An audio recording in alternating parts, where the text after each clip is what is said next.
Welcome to episode 51 of The Only Playbook, the usual suspects. I'm Sweetcar, Shovit. This is an extra special episode, guys. We are finally conquering the North, which corresponds to all three of our favorite teams. So gonna be an exciting episode. How are you guys doing? Doing great. It's gonna be the Battle of the North. It should be an exciting episode. Yeah, I'm just I don't know how to feel right now. I feel like we just got some really good news and filled some holes on the Vikings defensive side that I was really concerned about. So yeah, I'm pumped. Let's get this show on the road. Let's do it, guys. Again, Kings of the North. Is it going to be the Steelers? Is it going to be the Vikings? Is it going to be anybody else? That's going to be on tap today. If you enjoy our content so far, obviously, we talk about this every episode. We're everywhere, all social media, Instagram, Twitter, TikTok at The Only Playbook. If you're watching on YouTube. Bottom this way should be all of the logos of all the different platforms that we're on. But if you're listening to anywhere, Apple, Google, Anchor, and Spotify. And so, again, appreciate all the support so far, guys. This has been a treat. The off season's no different. It's been nothing short of content. So we're excited to get this started, which let's go ahead and do. The NFC is where we're going to start because the NFC is better than the AFC, obviously. And the NFC North begins nowhere outside of Minnesota with the Vikings. We're going to do this special today because we have a guest joining us today. What's up, fellas? How are we doing? Great day to be alive. Great day. Yeah, me and Nick had some talks about the Vikings during brunch, and everybody else had to be quiet for a little bit. But anyways, let me introduce you guys. So Nick, this is Sweetcar, my first cousin. There's Shovit, my second cousin, huge football fan. Sweetcar's a Vikings fan. Shovit's a Steelers fan. This is Nicholas. Nick is a Vikings fan. You don't meet very many of those, but out of like 9 people in our close-knit friends group on the island, Nick and I were the 2 Vikings fans. So we got to talk about a lot of Viking stuff starting in like 2017. So that being said, let me introduce Nick real quick. This guy is literally the smartest guy I have ever met. And he's a very, very well-rounded individual. Now he's investing in homes, and I call him Adam Thielen because he had the best hands in SGU. Damn. And he was our safety wide receiver. He did it all. Some people call him Tricky Nicky I don't know why. I'm still tricked by that nickname, so not sure why that's there. Maybe that's why. Maybe Nick's a world traveler. He takes trips at anytime he wants. He goes to weird places and does weird things like Nick does, and he's a very logical individual, one of the most logical people I've ever met, until it comes to the topic of Kirk Cousins. And then Nick is just like Sweetcar, very looking forward to the future. Take that year off to try to rebuild your team. You guys have very GM-like minds, and I can't wait to talk more about it here. Yeah, I'm excited. Let's get going. That is quite the introduction, Nick. I don't know if you're going to live up to those expectations, but you're already on the right foot wearing that Vike shirt, so I certainly respect that.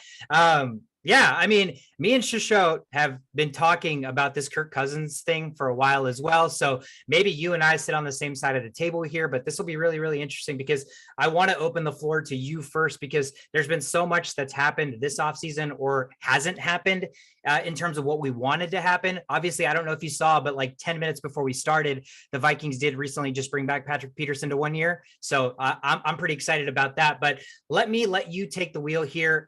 Take it whichever direction you want, man. All right, let's go. So as far as the offseason goes, my thoughts are kind of mixed. As Shishot knows, I've been very down on the management of the team for quite a while. So not as much Zimmer. Rick Spielman, I don't know. I have very little, I respect the man as a man, but I have very little respect for him as a general manager. So seeing the whole rebuild that the team I thought was going to enter was very, very encouraging for me. Very happy with that direction. However, what I thought was going to happen following that really hasn't come to fruition. So like Shishot mentioned, him and I have argued on the Kirk Cousins side of things on multiple occasions, always friendly.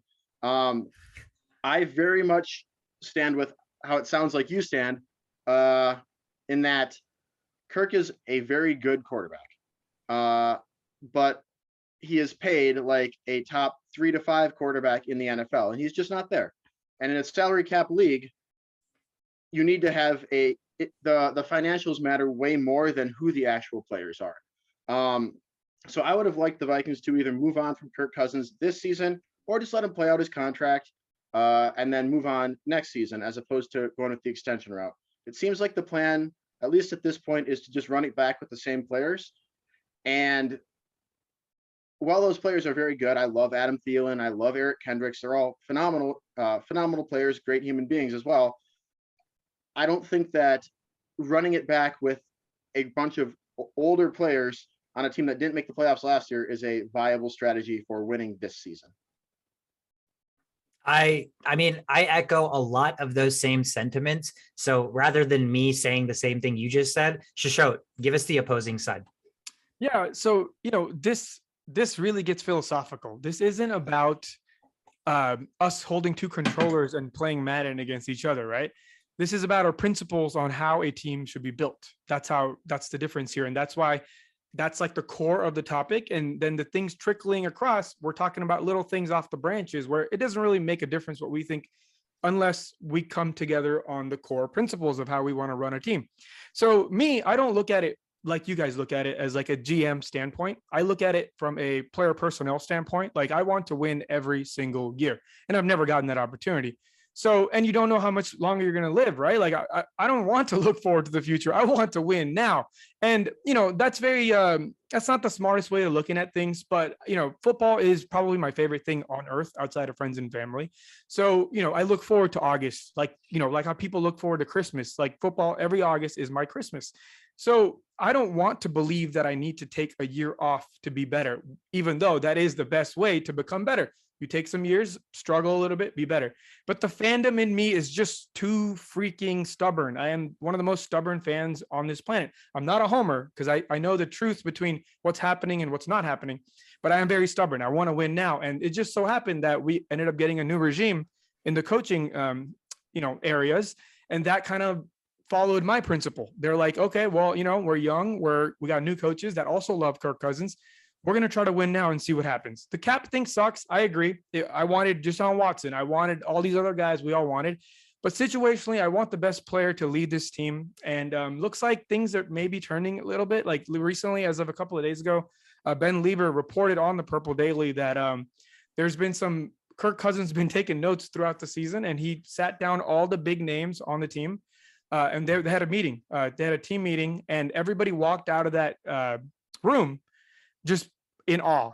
Like, how did this man take note of all this? And it looks like we're ready to win.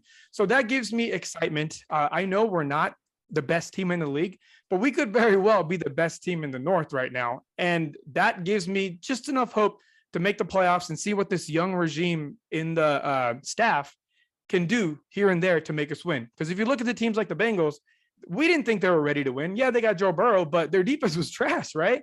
All of a sudden, playoff comes around, things turn here and there, 1 interception, 10 sacks later, you're in the Super Bowl. So I think we have the right pieces. Yes, we do have a lot of older players. Please don't bring back Anthony Barr. Don't do it. But, things are there. And now with this new regime of youngsters, it gets me excited. I can respect pretty much everything you said. Shovit, as a neutral non-Vikings fan, how did you see this season shake out, this past season that you got to witness with both of us firsthand? And what are your thoughts with how we've kind of handled the offseason?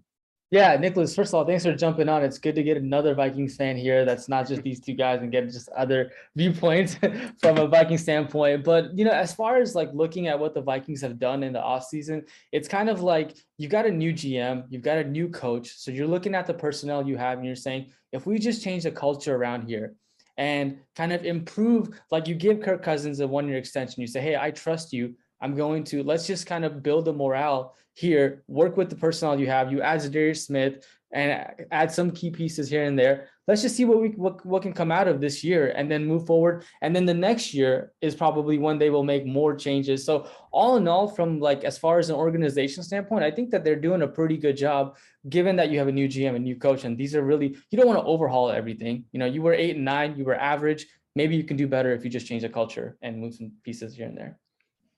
Yeah, I mean, so I respect pretty much everything all three of you guys have said. Nick, I do agree with you just from a GM stand, like from thinking that way, that financials, it's really, really difficult. And I also just really wonder, the beginning of Mike Zimmer's regime, I think like Shisho, you and I were huge Mike Zimmer guys, like, right? Like we thought this was the next, this was going to be the greatest coach in Vikings history, just with the mindset, the defense. Finally, we got defense. Like we lacked defense for a decade and beyond. And so I think seeing where he started, where us fans were at with Mike Zimmer, seeing the initial success, the playoffs, and all of that, I think it's crazy that we were there at one point, and now that Mike Zimmer's gone, it's become like everything last year was basically Mike Zimmer's fault, right? And so do I think that the exact same players from last year with a coach and a GM that can empower them can improve? 100%. 100%. I truly believe that. I think Kwesi Adolfo-Mensah and Kevin O'Connell saying hi to Brian O'Neill in the hallways is going to lead to some more pancakes. I really, really do, because that's going to be good for his morale. But do I think that running it back with this exact same team with this new regime is going to lead to a possible Super Bowl? I really, really don't. And I think that's just because I'm trying to understand where we had a bad defense, but we had one of the best defensive minds in the game, right? He's gone. We got another decent defensive mind, but to be honest, if I'm comparing the two from a defensive mind perspective, I still think Zimmer's better. I know that the offense was successful last year. We saw Kirk Cousins do really, really good things. And you think of all the stats, all of Justin Jefferson being so close to breaking the records. And then you look at where we were points per game and we were average. We were right in the middle of the league. It's interesting, right? So like between the 20-yard line and the 20-yard line, we did a really good job of getting all the yards, getting Justin Jefferson, all those receptions. But for some reason, when it came to scoring points, we didn't. We were very, very mediocre. And so I wonder that this offense can definitely improve because Kevin O'Connell is going to empower Kirk. He's going to finally give him the environment that maybe he never had. But how much more can that defense improve to really, really push this needle into like winning the division and winning the NFC? And yes, Devontae Adams is a huge loss, but guys, there's still Aaron Rodgers, right? Aaron Rodgers is still that quarterback, and everything else about the Packers is still the Packers. So yes, Devontae Adams is a huge loss for them. But do I still think the Packers are better than the Vikings when push comes to shove, who I'm going to put my money on to win the division? I'm still going to put my money on the Packers. So that's why I'm so conflicted. I agree that we waited a while and the offseason kind of played out in our favor with getting Pat P back at a discount. We got a couple of pieces. And I think there's a chance that with the money we have, we could still go out and get one more guy like a center or somebody that we need on the offensive line. But I just still don't think it pushes the needle enough that we're going to be able to overcome the Packers. I really, really don't, because it's still Aaron Rodgers and our defense is arguably a little bit older and kind of the same. Yeah. Just a couple of things real quick before I'm going to ask Nick some things here. Yeah, I think you're absolutely right, man. Like that's the sad truth here. The sad truth is we're just going to be little brothers to the Packers. We've always been the little brothers to the Packers. Although we do, Zimmer ended up having did he end up having a winning record against Aaron Rodgers before he left?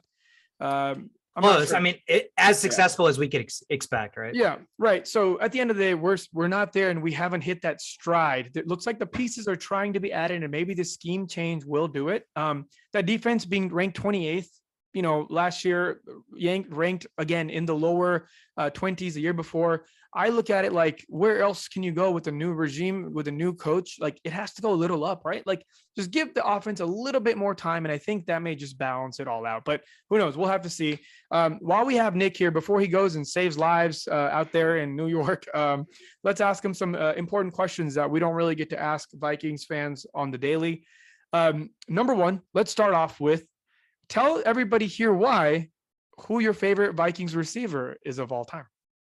My favorite Vikings receiver for all time, Chris Carter. And frankly, it's not very close. When my fandom developed, I was like 6 or 7 years old, 1998, the 15-1 season, living in Minnesota. We all kind of hopped on the bandwagon at that point. Actually, the first time I remember myself crying was when we lost that NFC Championship game. But yeah, Chris Carter. A lot of people love Randy Moss for the same reason, but I always felt that Chris Carter was more of a leader for that team. Randy Moss was obviously the rookie, the new guy, phenomenal stats on an incredible wide receiver. But as far as somebody who I'd want to build my team around, I felt like Chris Carter was more central to that team, I guess. I mean, I can respect that. Yeah, locker room guy, right? Randy Moss is not your like leader. He's not going to like empower other people. He's just a freak of nature, and he's a special talent. But yeah, if you talk leader, Chris Carter. If you talk stats, probably Chris Carter in terms of consistency and longevity. And Chris Carter doesn't get mentioned enough for arguably having like the best hands of all time.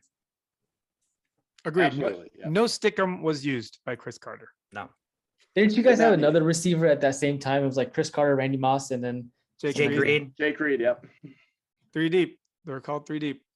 Yeah, I mean, and you talk about all these great rosters that we've had, even in just our lifetime, right? The 98, the 2000, the 2009, the 2015. Like, I mean, there's so many times where it felt like, okay, this is it, guys. This is our year. And then wouldn't you know it, something came about. And the one thing that gets me excited about this year that I think you guys hopefully will agree with me on is I think the Vikings have always, for the most part, over the last decade, Zimmer, Tice, Childress, Frazier, whoever, they always lacked like situational awareness, right? It always felt like we were so bad when it came to like really, really basic stuff. Like, let's try to call a timeout here. Like, why is nobody calling a timeout? Or like, oh, it's 2 minutes. Let's show a sense of urgency. Yeah. Oh, can our defense stop anybody inside of 2 minutes in the second quarter or at the end of the game? No, right? So like those are all situational things that like it takes a certain level of leadership to be like, guys, let's kind of give that extra fucking effort here, you know? And it seemed like we never could do that. And so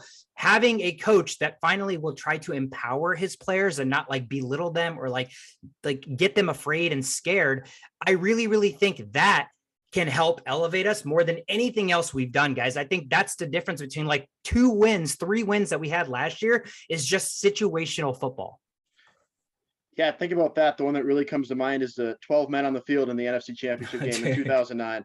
From a situational awareness point, I actually thought Frazier was probably okay at that. He just had no team around him. But yeah, outside of him, everyone else just the coaching, the in-game coaching has not been very good. No. Yeah. And what do you guys think about this new letting Kirk Cousins do his thing out there? Do you think there's some truth to that? Do you think he's capable of doing that? Do you think they should let him do that? So I think it's a good way to go, mostly because he's never had that opportunity in his career, and I'd like to see what he can do. With that said, do I think he has that ability? No, I don't. He's always been the guy who I'm going to go in, I'm going to run the exact play that gets called to the best of my ability, and nothing's going to change about it. And if it doesn't work, it's not my fault. Somebody else kind of screwed up for the most part. I'd like to see if he can rise to that occasion, and I'm excited to see it. But I'm not optimistic. I share similar sentiment. I think that's what I've been calling for last year, right? Shishod, I was really upset that like Kirk wouldn't get the ability to call his own timeouts in the game. Like, why would he have to wait for the coach to tell him to call a timeout? No other quarterback does that, right? So audibles, right?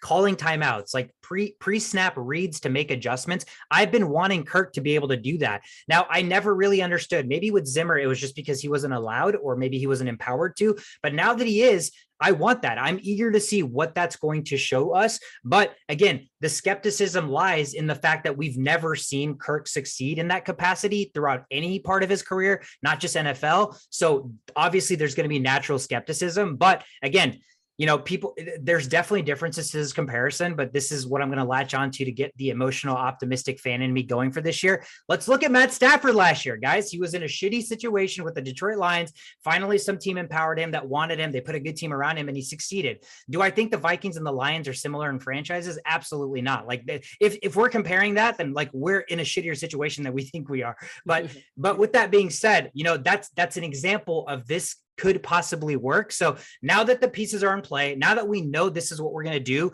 heading into the season, it's I guess idiotic to be anything but like, let's see what happens and go from there. But you know, it is what it is. I agree with you, Nick, that I don't know that Kirk has that in him. Otherwise, I think at some point he would have just told one of the coaches to let him do something like that. They're like, dude, I can do this. Just let me fucking do it. And I don't know any coach that would say no to your starting quarterback. But again, now that the situation is built around him, let's hope that he can thrive, because him thriving could be the difference between us winning 8-9 games and us maybe winning 12-13 games and us.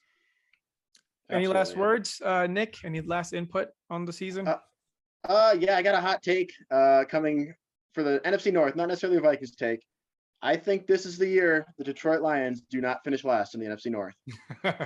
I do not know who it is, but I think this is the year. Okay. I mean, process of elimination, Nick, if you're saying you do not know who it is, let's think about this. Unless Aaron Rodgers gets hurt, there's no way the Packers will finish last, right? There's just no way. Can we all agree on that? Okay. If you're saying Detroit's not going to, and we just talked about kind of where we sit, and we know Kirk Cousins, I don't think Kirk Cousins is the kind of guy that's going to win 3 games. He's always going to win 7 to 9 games. Like, that's who he is. He's not bad enough to train wreck a franchise. So that means that the Bears have to finish last, right? Ideally, or I guess in that situation. Ideally, yes. Yeah, but that would be where I'm at.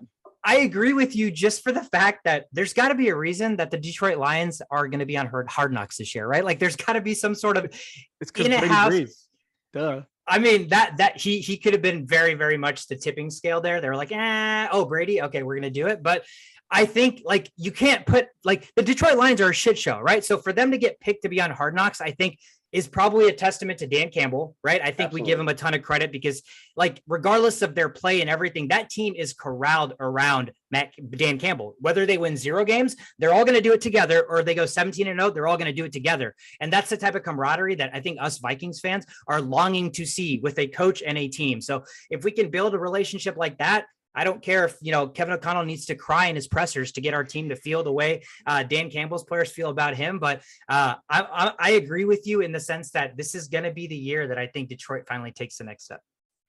I hope so. They deserve it. Not to finish above the Vikings, but they deserve to not finish last. Absolutely. Nick, it was an absolute pleasure to have you on. Thank you so much for your insight. Thank you for taking your time when you could be saving lives or doing other important shit. But we'd love to have you back on some point during the season, because I know there's going to be drama around the Vikings, as there always is. Any last words to Vikings fans heading into this year? Well, we're running it back, so let's go get it. I think we're a playoff team, and I'm optimistic. Let's go get it. Let's go, baby. Skol Vikes. Thanks so much, Nick. Thanks, guys. Appreciate it. Thanks, Nick. And there you have it, guys. Guest star Nick Wolff. Big Vikings fans. I got super excited because it's hard for me to fathom that there's people that are as big of Vikings fans as we are that don't live in Minnesota. So it gets me, it's like such a weird, oh, that guy's is he related to me? Like, there's a weird family aspect to this whole, this fandom, I feel like. So I'm super excited to somehow get Nick's number for me and just start texting him on the side. So that's the Vikings. I don't know if there was anything else we wanted to add from our perspective about the Vikings. Again, we talked about it. They just signed Patrick Peterson right before we got on the podcast. That fills a huge hole at cornerback for them. They got the 12th overall pick in the draft. And so I think what you're trying to say is new men on the Minnesota Vikings. Let's go. Oh man. So, I mean, there's no way to go but hope for the best now, right? Because we've got the core foundation and structure of our roster put together. I'm still hopeful that we can go out and sign a center, because I don't think Garrett Bradbury should be our starting center. Maybe we draft one, but I will say having Patrick Peterson back puts me at so much more ease about our cornerback situation. I still think we should probably draft one, but I think having Patrick Peterson, even if his skill set is not what it once was, that leadership and being the older guy there, I don't think Cam Dancer was going to command that cornerback room, so it's really nice to have Pat P there. Let's move right along. Dan Campbell and the Hard Knock appearing Detroit Lions are who we want to talk about next. That's right. The Detroit Lions, after how many wins did they have last year? 2, 3? 3 wins, have deserved a spot on Hard Knocks. Somebody talk to me about how somebody gets decided to be on Hard Knocks. I'm really, really curious. But nonetheless, this is a team that, again, we talked about it just on the earlier segment. For a very, very long time, this franchise has been a train wreck, right? I think they've just been bottom feeders. They've had really, really small glimmers of we made the playoffs, or, we did this. We had a good player in Calvin Johnson. There's very, very tidbits of situations where the Lions have excelled. But for the most part, I don't think anybody in the North takes the Lions seriously. I don't think anybody in much of the NFL takes the Detroit Lions seriously. With that being said, let's turn the page. Let's forget about last year, because I think the Lions are doing doing a good job of building some momentum, getting this Hard Knocks deal, Dan Campbell, all that good stuff. There's really nowhere to go but up. You look at a team that did a really, really good job from a standpoint of working with what you got, right? Top to bottom, that roster is not very talented. We make fun of Jared Goff. We give him shit pretty much all the time. Like, he's not the future, yet he's their starting quarterback. And really, Amon-Ra St. Brown was like their big come up last year. But outside of that, you think about the Detroit Lions, and on defense, obviously Brady Breeze. If you're not building up Brady Breeze, you might as well just roll over and just turn your franchise over. So obviously, but besides those guys, like, what really was there to get excited about for this Detroit Lions team? Yet for some reason, they have enough people excited to be featured on Hard Knocks. And I feel like their fan base is very optimistic going into this year. And I think that's really, really a testament to how Dan Campbell has groomed the entire situation. Where are you guys seeing this Detroit Lions team heading? Yeah, I think their optimism first came in week 9 when they had the first game that they didn't lose with you the had to bring it tie up against the Steelers. I had to, and they're like a plant that you're sprouting, and Dan Campbell's out here watering the team with his tears sometime. Yeah, exactly. And so, and there's some sprouts, like you mentioned, like Amon-Ra St. Brown, who was the NFL Offensive Rookie of the Month in December. You've got Swift, and they're trying to work a deal with TJ Hawkinson. If you can have him back, that would be a decent offense to kind of go with. And so I think that they have a lot of things that they need to do, but as far as what they're looking to do on the draft, I know you mentioned Brady Breeze. I hate to say this, but I think that they're going to try to go out and get a safety. And that's if Aiden Hutchinson is not available. If the Jaguars don't pick Aiden Hutchinson, then I think that they'll get him for the number 2 pick. But if not, then Kyle Hamilton as in a safety position, I think that would be a really good. He's versatile. He can play the coverage. He can also play the run defense with his big body, 6'4", I think like 200 something pounds. So I think that that's someone that they can try to get. But they have a lot of moving pieces. I think that the NFC North is kind of open. I don't want to say that the Packers are sure in line to win that division. So they could be in the middle of pack of that division and do better than 3 wins and 1 tie from last year. This is so sad. This whole situation is so sad. It's like there's some things I'm going to get canceled for saying these things. So I'm just not going to say them, but it's just really sad. It's like, they're 3-13 and we're talking about being better than they used to be. This is normally what you say about teams that are actually going to do something, right? Like, what's the difference between 3-13 and 6 and whatever? Nothing really. You still suck. So the problem here is not certain pieces all around the team. Most of the fingers can be pointed on the defense, obviously, but the biggest finger needs to be pointed at quarterback. We've seen what Goff can do. We've seen, what his limits are. That it's happened already. The guy is just not a good fit for a young team. He doesn't want to be there. The team doesn't like him. The fandom doesn't like him. And he's not like a polarizing choice like this whole Kirk Cousins thing either, where there's 2 sides. There's just one side, and it's we don't want Goff. And when you have a situation like that, and your star running backs missing most of the year because of injuries, you never get a groove going. You never get that flow. Like I mentioned, with the whole coaching staff coming brand new in I almost said Nebraska. I meant to say in Minnesota. Well, that's what happened. Kind of what happened in the land of the Lions, but they started losing pieces that were supposed to develop with the new regime. So when you have a new regime and you're missing players that should be there to develop in your developing year, you don't really develop too well. They did kind of get that swag back at the end of the year where they kind of figured it out. It was a little too late, but they figured it out. So I'm excited to see them get better. I am excited to see them get better.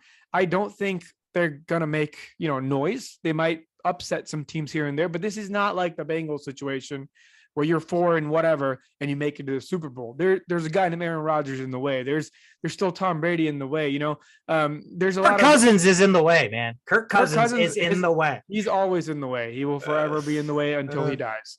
But that's the thing. There's reasons to be optimistic, but I don't get this Hard Knocks thing. When I first watched my first ever Hard Knocks, that was with the Bengals. So they were a bad team too, but they had sexy picks. Giovanni Bernard was just there. And then they had just gotten AJ Green, and AJ Green would take some time off in the hot tub while everybody else was playing because needed extra time to rest. And they had just gotten Harrison from the Steelers. You know what I mean? So there was things to talk about. And I think that's the angle here. There's things to talk about, and having Dan Campbell gives you a lot to talk about because, we're going to get some personal time between him and the next best wide receiver to come out of that team. We're going to get time between him and some developing players here and there. There's going to be arguments. So for that reason, it's nice to see a developmental standpoint rather than watching the Cowboys on Hard Knocks, where we already knew everybody. We already knew the whole team. There was nothing exciting to gain from that, but there's a lot to gain from this Lions Hard Knocks. And I think that may be why they picked them. But yeah, straight up, one simple answer. Nice try, Lions. Do better. Just, you won't do that great, but do better. Yeah, I don't know that even Detroit's going into the season with expectations that they're making the playoffs or anything. I just see a ton of room for improvement. And yeah, as Vikings fans, we should know better than anybody about upsets. The Lions fucking beat us last year. So there's definitely somewhere to go for this team. And you're right. I think that is the angle with Hard Knocks, is the Dan Campbell is adding all of this, oh, wow, this franchise is turning a corner. Maybe there's something to be talked about. What's going on behind the scenes to have this team come together like this, blah, blah, blah. We want to get the inside scoop. So you're right. Maybe that's the angle. I mean, in terms of offseason acquisitions, they haven't done anything sexy. They added DJ Chark to the receiving core. So, I mean, he'd be a nice compliment, I guess. They got the Vikings, sloppy seconds and Mike Hughes as cornerback. So I don't really know what they're doing here. Obviously, Shove, you talked about they got the second overall pick. Kyle Hamilton makes a ton of sense there. Again, he's somebody that could be the guy on defense, right? So again, he's adding what are we coming to see for Detroit? Who are we coming to watch? If they add Kyle Hamilton, that's obviously somebody they can be all right, we're coming to see him. And I think even if he comes, there's still a spot for Brady Breeze. Let's not get ahead of ourselves. They can move into nickel corner. He's a pretty buff dude. He could probably play linebacker. He could be a rover.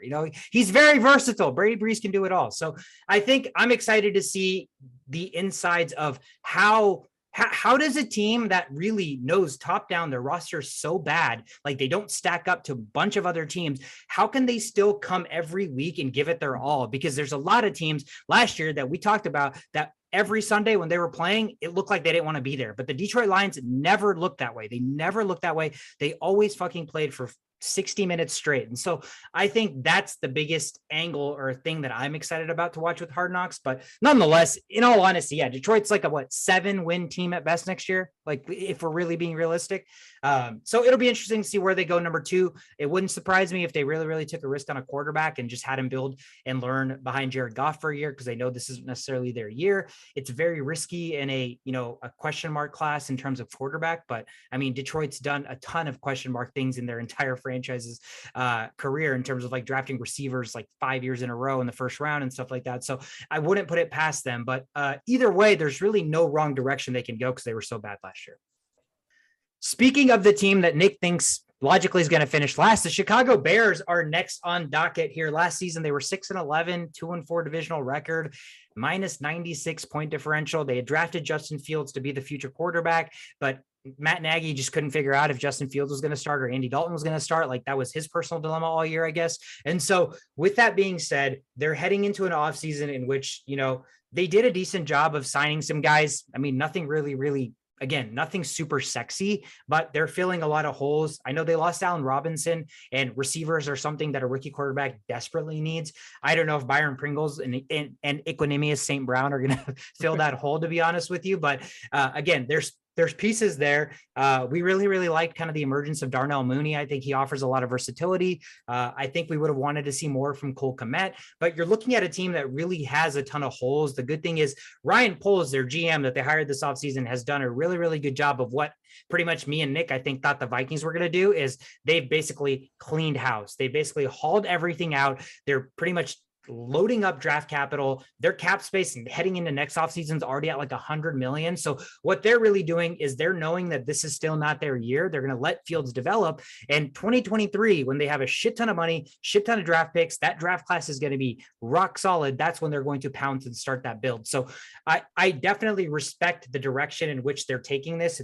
It's kind of the opposite of the way the Vikings are taking this. But do you guys have any optimism that the Bears can really be competitive next year? Yeah, it's a great question. I was kind of thinking about this and thinking about what the Bears were like last year, and like the metaphor I could think of it was like they were like it's like a stray puppy in New York City. A lot of confusion. Like we didn't know who was going to start in for the quarterback position. Was it going to be Justin Fields, Andy Dalton? We didn't know what was going on as viewers with Allen Robinson. Like why is he not getting more receptions than Darnell Mooney? And like as far as the offensive lineman, they were confused. Like they were like, who do I block? And they allowed 36 sacks in like 12 games to Justin Fields. So there was a lot of problems last year. So they kind of addressed all of that. And like you said, there's not any like sexy free agencies that they got, but they needed offensive lineman help. And they got Lucas Patrick from Packers, who can play guard or center, Latavius Simmons. And you mentioned Byron Pringle. Although that's not like the greatest pick, I saw that he had 4 yards in average separation as per next gen stats. So, which is the third best in the NFL. So, I mean, hey, like why not? If you can get it for cheap, and you can get someone to complement Darnell Mooney, why not try with Pringle and see? Why not, right? Yeah, if Patrick Mahomes couldn't maximize Byron Pringle, I'm very reluctant to think Justin Fields is going to be like, oh, this guy gets 4 yards of separation. But I like the optimism. That's what happens when you get guarded by the third best cornerback on the team. You get a lot of separation, right? Yeah. But yeah, I mean, you either choose to rebuild or you move forward. They've chosen to rebuild, and they have to do this right. Another thing with rebuilding is there's no guarantee the picks you want will pan out. So, but when you're in this bad of a rebuild, there's levels to rebuilding. There's rebuilding from being average. There's rebuilding from having 1 win, and then there's rebuilding from having 6 wins, right? So which direction do you go? And with all the stats that you two have said so far, they've already picked their quarterback of the future, right? At least for now, they've chosen him as a quarterback of the future. If they want him to succeed at all, they got to stop letting him get sacked. They need to understand what type of quarterback he is. He is a large arm quarterback. He needs time to throw. Large arm quarterbacks that don't need time to throw are just named Patrick Mahomes. Like that's all that exists. Even Josh Allen needs time to wind up and launch that thing. These type of quarterbacks with these big arms need a lot of time to throw, and if not, they're scrambling, right? So that's the benefit of having these type of quarterbacks.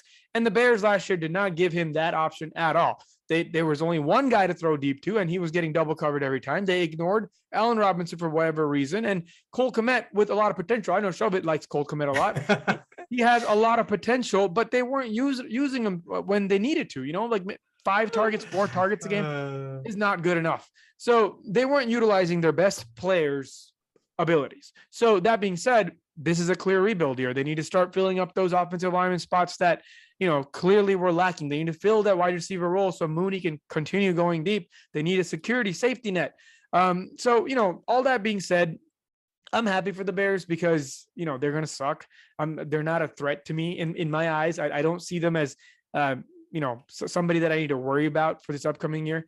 I say this, some Bears fans are going to find this video in like a couple of months and record it and show me. But anyways, there's a clear cut, lineage here of greatness, and it goes Packers, Vikings, Lions, Bears for this upcoming year. It hasn't always historically been like that, but when you lose so many players and you're starting off with a new coach with nothing to really start with, that doesn't really end well for anybody. Either you have stuff to start with and you have a new coach, or you have a new coach who's brilliant with nothing to start with. But there's a lot of question marks with what they're doing here with the route they've taken. So none of this adds into, oh my God, immediate success. We're going to be just as good as the Packers. Yeah, I think you're absolutely right. I think the Bears, if they think Fields is the future, then it's pretty easy what the strategy should be. Let's just build an offense around Fields, right? And then we'll figure everything else out. So you're right. Offensive line absolutely needs it. Justin Fields was sacked, 8 times in one game, I'm pretty sure, last year. So the dude is good in the sense that he scrambles, but scrambling quarterbacks have a tendency to hold on to the ball longer because they can scramble and try to make things happen, right? And that's what's leading to a lot of these sacks. So get the offensive line built out. That's got to be, step 1. And then step 1B has to be get him one receiver that he can just be like, you know what, if the play is breaking down, I'm just going to throw you the ball. Let's hope you can do something. Every rookie quarterback or young quarterback needs that. That needs to be a point of emphasis, right? You don't have to be like there in skill. Like you don't have to be like Devontae Adams in talent, but like a 6'5" guy, let's get somebody on the field that can be his safety net. And right now he's got Darnell Mooney he's got freaking Equanimous St. Brown, and he's got Byron Pringle, and none of those guys are jump ball guys to me. So I'm just wondering if they're going to attack a receiver in the draft and then a bunch of offensive linemen. And then, they signed a defensive tackle, they signed a defensive end, they signed an outside linebacker. So maybe those acquisitions are what they're addressing on the defensive side. But I really, really think in the draft, they're going to need to address getting Justin Fields a big target and then just protecting Justin Fields. Yeah, I think you're absolutely right. They don't have the first round pick this year. They've got the 39th and the 48th, which is both in the second round. So both places where like a low end receiver could definitely go in. Yeah, low end receiver, some value linemen. Who knows? They could package those and trade up, get into the bottom half of the first round and get the guy that they want. But yeah, I think because they're in a complete rebuild, this rebuild is being built around the quarterback right now. At least you think he's the guy of the future. So if you think that, get him enough to let him succeed. So it'll be interesting to see what the Bears tackle in the draft coming up. The Lambeau Leap in the land of the Green Bay Packers, who just remain atop the NFC North. They're very comfortable there. Last season, they finished there as well, 13-4, number 1 seed in the playoffs, first round bye, ready to capture another Super Bowl. It definitely didn't go that way for the Green Bay Packers. They come into this season, they had a lot of question marks. Was Aaron Rodgers going to retire? Did he want to come back to Green Bay? And then, once you figure out that he's coming back, you're like, crap, this is it. Green Bay's just running it right back. And then a bomb gets dropped that Devontae Adams gets traded to the Vegas Raiders, right? So here's a guy in Aaron Rodgers. I'm doing my best Chris Collinsworth, by the way. Here's a guy that has been like top 5 quarterbacks of all time and never had a first round receiver drafted for him in his entire career, right? And then you finally get a second round guy who ends up being like the best receiver in the league. And what do? You trade him away. So what exactly is the meaning behind this? I know logistically Adam said he didn't want to be there and he was butthurt about the franchise tag. So I know like emotions played into a factor, but in terms of winning, when you're bringing back a guy like Aaron Rodgers, you're trying to win now. Where are the Packers just going to need to address receiver in the draft, or what are you guys seeing them doing here with these weird kind of counteracting moves, if you will? Yeah, they definitely need to address a receiver in the draft. I mean, when you lose your best receiver in Devontae Adams, an elite threat, then that you really don't have any other options, because they're also losing Marquise Valdes-Scantling. They're not sure about Alan Lazard, and then Randall Cobb is Randall Cobb. I mean, that guy is like, he's back, but I mean, he's like 80. How old is he? Yeah, exactly. Right. So you definitely got to address that. And I'm sure that they will do that with the draft. I think Jameson Williams or Chris Olave. I don't know. Olave. You're right. From Ohio State. Those are 2 guys that I've seen are could be potential targets for the Packers. But outside of the receiving, I also do want to highlight something that they needed to fix is the special teams. Oh God. They neglected that, and they've been neglecting this since I've looked into this, and since 2016. So PFF's grade for special teams this is starting 2016. Okay, 32nd, 30th, 32nd. Then we go up to 22nd in 2019.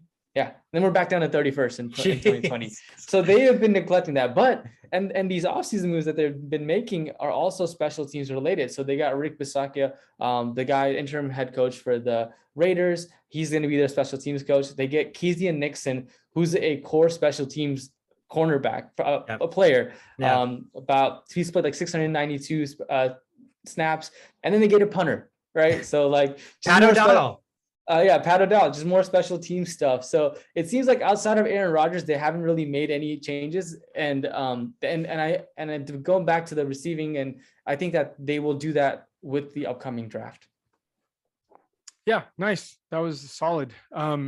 There's just one thing that really is needed for the Packers to win, and that's a happy Aaron Rodgers, right? A happy Aaron Rodgers equals, it's like having a happy wife, right? Happy wife, happy life. Happy Aaron Rodgers makes the playoffs. So there's a lot of issues. This is like a team that needs therapy more than any other team. There's a lot of issues here. They could be great. They get to be one big happy family and do all these things, but there's too many heads butting. There's too much controversies within themselves. And that is the sole reason why they can't succeed. There's there's some underlying reasons why Aaron Rodgers is not getting a quarterback with, dude, do the math. This is not that hard to figure out. I can give this scenario to somebody that's never seen a game of football and be like, one of the greatest quarterbacks of all time, never gets a top 1 wide receiver pick. They'd be like, that's stupid. Well, yeah, that is very stupid. Do you guys remember the only wide receiver or the only first round drafted target he's ever had? I don't. Mercedes Lewis. That is the only first round target he's ever thrown the ball to that they've drafted or that's been there for a significant amount of time. So, I mean, just do the math, Packers. Like, you're winning here and there, but there's games where Aaron Rodgers is struggling to come back from behind. He'll do it most of the times, but he doesn't have to. Why are you making life so hard? Why are you hanging on to these MVSs? This MVS leaving thing is probably one of the best things of the offseason that's happened to the Packers. We look at it like it's a bad thing. They lost weapons. Well, they just lost a really shitty weapon. I don't even know why. There's no reliability there. All he does is stretch the field. That's all he does. There's no reliability. Get rid of that guy. You guys should have added an Allen Robinson. You guys should have added even a DJ Chark. Like, these are the kind of players that Aaron Rodgers could turn into monsters, and yet they refuse to do that. So, I'm not a betting man, but I can almost guarantee you that this will be the year that they're going to highly, highly focus on that number 22 pick being a wide receiver. Otherwise, paying Rodgers this much for this long just doesn't make sense with the squad they have. Yeah, I think the beauty for them is, like, at this point, I know there's been so much neglection on this, and you start to wonder, like, are they doing this on purpose, or like what's going on? And you still will never know, right? But I think this is the year that you 100% know if they're doing this to Rodgers, because this is what could happen. They traded away Davante Adams, and it's not that they just have the 22nd pick. Let's say they take somebody random at 22nd, right? Defense, like, we're gonna go defense. They still have another pick in the first round to get a receiver. So if you're telling me they traded away generational Davante Adams, and with 2 first-round picks, they refuse to get a receiver, that's how you know that I have no idea what the hell this franchise is thinking, right? Like, I mean, why would you pay Aaron Rodgers $50 million and then not get him talent? It's like you're basically being like, we want Aaron Rodgers to suffer. Like, but it's also the franchise suffering. So it makes no sense. So you're right. I wouldn't be surprised if both of those picks go to receivers. I mean, there's a lot of first-round receivers that are going to fall in the second half of the first round. So I think the Packers could get like a Jameson Williams, who, had he not gotten hurt, guys, this guy was going to be like top 10, top 5 picks. So somebody is going to get a steal. And with like medicine and everybody just like getting like rehabbing super quick, right, again, wherever that guy falls, I think he's going to be a freak. So I really hope it's not Green Bay, but the way this is playing out, I think one of those 2 spots, he's going to probably be there for them. So, and don't forget, with 2 first-round picks, those are some huge weapons for a trade. Yep. There's some wide receivers like Hopkins who really could use, someone like Aaron Rodgers should just amplify his career by tenfold. So it's an option. Yeah. That is scary. Go the Rams route. Who cares about your first round picks on people that you don't know for sure are going to succeed? Go out and get players that are already succeeding. What did his shirt say? Picks don't matter. Picks don't matter. I forgot what it said, but whose shirt? Was it my shirt? No, the GM for the Rams. Oh, is that what it said? Pick some, maybe. Yeah. I mean, that would make a lot of sense. No, it said fuck them picks. That's what it said. Even better. Exactly. And so like, I was reading there was a lot of speculation about the Chiefs wanting to trade for a receiver now that Tyreek Hill's gone, and what's his face? DK Metcalf was in a lot of those rumors, right? And I mean, think about how fucking scary it would be if the Packers just went out and traded for DK Metcalf. Like I would be pooping my pants a little bit. So I just feel like there are guys in weird situations from like a franchise perspective that still haven't gotten that big contract that the Packers could go out and make a play for with these draft picks. So I don't know. All I know is I think draft night's going to be fucking wild. It's not just going to be like trading picks back for picks. I think there's going to be some more player movement, because I mean, what else are we to believe once we've seen the craziest season transpire and then the craziest so far offseason transpire? I mean, I expect nothing less. And I think that's going to continue to happen into the draft. Mm-hmm. Shove it. Let's jump over to the AFC North, the little brothers of the North, as we call them. We'll start with the worst team last season, the Baltimore Ravens. The Ravens last year were 8-9, 1-5 divisional record. That team was so out of whack, -5 point differential. You're looking at a team, obviously, that's headed by Lamar Jackson. Lamar Jackson was hurt for a period of time last year. What's his face came in and played really damn well. Tyler Huntley came in and played really, really well, or surprisingly well for what we expected. But again, it didn't equate to much as they miss out on the playoffs. They're the worst team in their division. I mean, I think talent-wise, this team is still talented enough for them to not be an 8-9 team. So there's still a ton of optimism. You still got the Harbaugh. So you still have that factor. You still have Lamar Jackson. You still have a great kicker and Justin Tucker. But I think like the defense was way worse than a lot of us expected them to be. And not only that, I'm just honestly sick and tired of Marquise Brown. I'm sick and tired of Hollywood Brown. He gets targets like he's a number one receiver, but there's no way that dude's a number one receiver. He hurts the team more than he helps the team, right? And we talked about this a couple of weeks back or something. She showed like, how much can you force feed Mark Andrews, right? How much load can a tight end only handle? He can only handle so much because he's also blocking. I know they got Rashad Bateman. I know we talk about how star quarterbacks need receivers, but like, I still don't know if Rashad Bateman's that true number one. So is there another opportunity for this team who didn't sign a receiver to go out and draft a receiver, or are there too many holes for this team that there's other positions of need that are a little bit more? Yeah, it's a good question. I think that one of the positions that you can really look at them maybe drafting is a outside linebacker. We talked about them picking up Von Miller during the free agency episodes, and since they didn't get anyone, and I think that they were trying to get Zadarius Smith, and he backed out from signing with the Ravens. So I think a pass rusher may still be someone that they target. Just looking at the what they've done in the free agency, they've gotten Morgan Moses, who had an 83.3 run blocking grade and since 2020. So I feel like they're still kind of focused on the running game, and for crying out loud, they picked up a fullback, Patrick Ricard. So I feel like that's re-signed him. Yeah. Did they re-sign him? He was I think so. Wasn't he a Raven last year? Well, who's the Raider fullback? He was a Raider fullback, right? Oh, was he Raiders last year? Yeah, you might be right. So they signed him, and they're just, I just feel like they're just kind of trying to do this whole run game situation, and they don't really care to give the ball to Hollywood Brown or Bateman. And in terms of fixing that's so annoying. Yeah, that's so annoying. It's crazy, but when you have Lamar Jackson, and I think that's like you want to do the run option, then that's what they're going with. They're all in on that. If that doesn't work, you have Huntley as your backup if Lamar Jackson gets injured, and then you have Mark Andrews as their tight end that can catch balls. That seems like the game plan for them. That is like the dumbest game plan of all time. If any of those guys gets hurt outside of a quarterback situation, they're screwed. Like, all my years of watching football, I would have probably traded the Ravens roster for the Vikings roster 8 out of 10 times, right? The Ravens always are so reliable. The Harbaugh thing is on fire. They're always so good. He's a very aware coach that calls timeouts at the right time. He lets his quarterbacks make decisions. It's everything I ever wanted in a coach. However, this year I am just baffled. I don't get it. Your defense sucked last year. The Lions should have beaten you last year. A lot of other teams should have beaten you last year. I don't care if your quarterback was hurt. You set yourself up to fail when you lose a running quarterback. Don't create an atmosphere to run the ball with your quarterback when the most injured possibility is that player. Like, it doesn't make sense. And then you just have a bunch of Huntleys, and if Huntley doesn't work, you have another guy just like him. That doesn't make sense. That's a very AFL attitude. That's a very college football attitude in this day and age. You want a poised guy that can make poised throws. And we've seen Lamar Jackson kind of struggle making accurate throws. And who is he throwing to? Hollywood Brown. In what world does a quarterback that can't be perfectly accurate and a receiver that can't catch almost all of his passes? It doesn't work. Yeah. It does not work. And Lamar Jackson, I think it was maybe a week ago, maybe like 10 days ago, someone said something on a tweet about Hollywood Brown, like should not come back.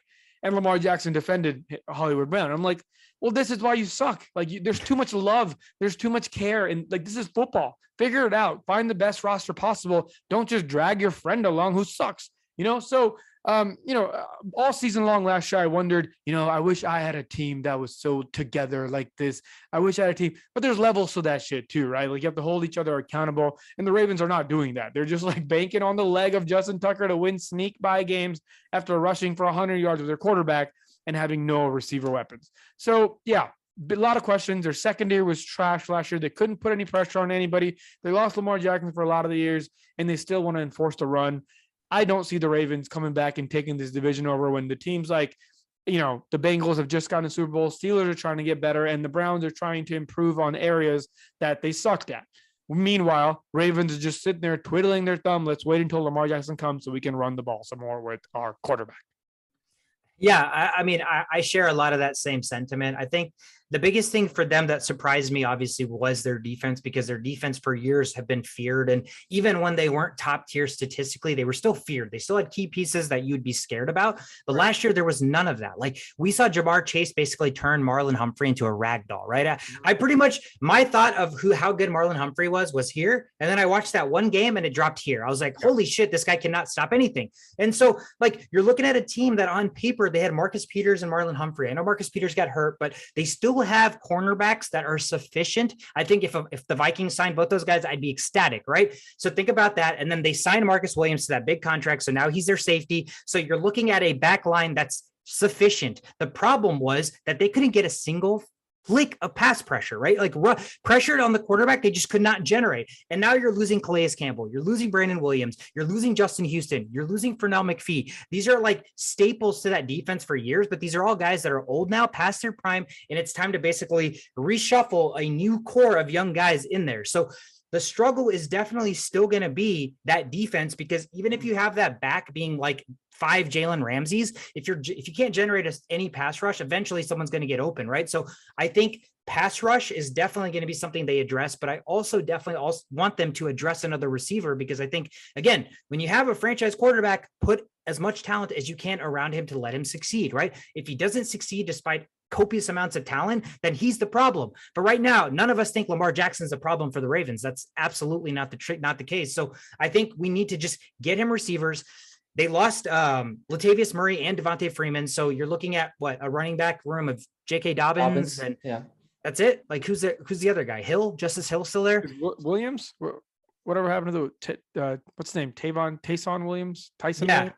So maybe they need another backup running back or something, because they love to spell running back since they run the ball so much. But you're looking at a team that I think on paper, they should still be more competitive than they were last year.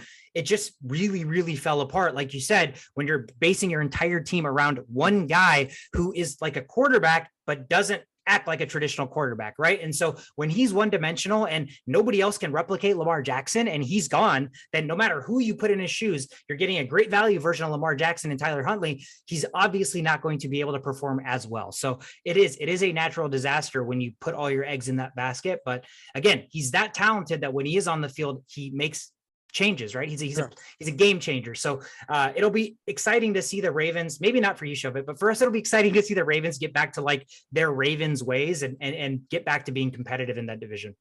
Speaking of competitive, talk about the team to beat in the North now. The Cleveland Browns made the biggest splash in offseason by trading for Deshaun Watson, and holy cow, that was a haul that they had to give up for him. But this is a team that pretty much said Baker Mayfield is not the answer. We all knew it. I do personally feel like he's getting way more slack than he now deserves, just solely based on last year now, because if we look at Baker before last year when he wasn't hurt, like he was still good enough. Like he's not great. Nobody's saying he's great, but all of a sudden I think everybody just thinks Baker Mayfield is like absolutely trash, which like there's Trubisky, a lot. Right? Yeah. There's a lot of quarterbacks in the NFL that are way worse than him. Right. So I think just like the recency bias and his poor ass attitude and like how he like demands all this attention, it just puts him in a really, really negative scope. But with that being said, that they've turned the page on that. It's Deshaun Watson's team now. You're looking at a team that traded for Amari Cooper, right? So he's got a weapon there. They also did sign Jakeem Grant, who's typically more of like a special teams guy anyways, but Jarvis Landry's gone. If Deshaun Watson's the future, and we looked at this team last year and said they're a quarterback away, now you replace Jarvis Landry with Amari Cooper. Is there enough in that offense for this team now to take that next step? Or are we still missing? Amari Cooper does not make me go, oh, okay, there's their number one. Do you still think there's another receiver that this team needs to get that needs to make Amari Cooper the number two? Because I think that's where he truly excels. Yeah, their number one receiver last year was Donovan Peoples-Jones with 597 yards. So the addition of Amari Cooper is definitely a plus. But you're right. I think that he's not a solid wide receiver one. I think that he needs to be in the wide receiver 1.5 or 2 role, and then they need to go out and get someone else. But I don't know how they will go out and get someone else. I'm not sure that they will trade. This seems to be the personnel that you will see for the Cleveland Browns starting the next year. But the fact that you have Deshaun Watson, I think the one guy that they can go and grab actually is Jarvis Landry. He isn't on the team anymore, but ever since the Deshaun Watson, he came back into Cleveland Browns, he wants to come back in. And of course, I mean, if you had to, if you can come back to Deshaun Watson instead of Baker Mayfield, you do that in a heartbeat. So I think that if Jarvis Landry comes back and Amari Cooper, then maybe those two can like have some sort of chemistry with Deshaun Watson and become formidable. But they've got other problems as well. Jadeveon Clowney is a free agent. So whether or not he's going to come back, I'm sure they're trying to make a deal with him, but the Cleveland Browns kind of made this defense to go out and chase guys like Lamar Jackson or Huntley, because that was the threat in that division. And so losing Jadeveon Clowney it would be a pretty big loss. So even though that their offense is going to be great, they haven't really made much strides on the defensive side this free agency. And my fear for them is that will they have enough stopping power on the defensive side, or will their offense just have to keep scoring points to combat that? Yeah. The problem here is, Myles Garrett's still not getting paid Myles Garrett money, is he? He's not under a huge contract. So that's coming. That's coming. He's going to break the internet as soon as that happens. So they need to start figuring out some sort of a standard on the defense. The guys that they want to kind of have for the next couple of years, not try to fill that role opposing him every single year, because it's going to be chaos once you got to pay for this guy and then you're screwed. So what they need to do is, yes, life is so much easier after Deshaun Watson. It is significantly easier. Deshaun Watson did Deshaun Watson things with who as his number one wide receiver? Nobody cares. Nobody cares because it doesn't matter. But my problem with Amari Cooper is, number one, he's not a number one wide receiver. He's the only one, and other Cowboys fans and maybe some Raiders fans are the only ones that think Amari Cooper is a number one wide receiver. He's not. He's just not. He's lost. His hamstring gets hurt every other play. And it's not just a last year thing. It's happened before. He gets injured way too much. He's in that decline already. When the youth, at his age, he should still be at the top, kind of flattening out what he means to the NFL. But he's already on that declining end, and that's no good. That's no good for a new team to use you as a number one. However, I do like this Jakeem Grant experiment. He's never been used properly. He's been used as a return man, which he was probably one of the best return men in NCAA history. So he's quick. He's fast as hell. He's been getting balls thrown at him from pretty crappy quarterbacks. I think I don't know who the oldest one was, but I know Trubisky was one of them. And some of these other guys that just, were just now coming into the league. There was no real connection. But Grant, when you add players like Deshaun Watson, what does Deshaun Watson do best that nobody else does? He creates plays. He shoots off a defender and saves the team another 5 seconds to make the ball down the field. And Jakeem Grant is exactly what you need in those kind of situations. When the play is over, you need somebody that can just sprint, and that's what you have in Jakeem Grant. So I'm really interested to see how they're going to use him. As of this moment, it looks like, because of the lack of receivers, they might have to use him as like a third or a fourth receiver, and that might actually be pretty well. That might be the resurrection of Jakeem Grant. A lot of people are going to pick him up in fantasy. Don't do that. That's not what he's here for, not to like resurrect the wide receiver group. It's just to make those plays happen, and I think he can do that. So that gets me a little excited. Peoples-Jones is still there. He's second year, as the potential number one. They'll probably fight for that spot. Amari Cooper's getting it as of now, but we'll see what happens. We'll see how many hamstrings he has left before September, second week of September starts. So yes, as of now, things are looking okay. Browns are, they were formidable, as we like to use that word a lot, but they were pretty formidable last year besides Baker Mayfield. But we're forgetting the strength of this team. It's the running backs. The running backs are insane. So it's one of the craziest groups of running backs we will see in our time, probably. And that being said, it makes everybody else's jobs easier, right? These Amari Coopers, these Jakeem Grants, these whoever is starting at quarterback, depending on the suspension and everything, it'll make all their jobs easier. So I think that is still the strength here. And I think they can still ride that to push off the Ravens just a little bit. But, the Steelers are right there. You never know how they're going to play that year. And then the Bengals are still the defending AFC champs. So there's a lot to prove for the Browns, and they got a lot of work to do to get there. Yeah, I think if Deshaun Watson is suspended for however many games, I think the minimum was 6 games or something like that. Jacoby Brissett is someone that they just signed, and he would get the start. and they released their backup, who I don't remember the name right now, but Jacoby Brissett. Oh, no.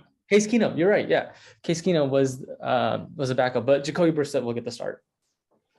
Yeah, the Browns are in a really, really good situation because if you're looking at the Browns last year with the hurt Baker Mayfield starting, and then now you have Deshaun Watson possibly starting, like it's a huge upgrade, right? And then you have Amari Cooper, who on paper, I guess you could consider an upgrade to Jarvis Landry.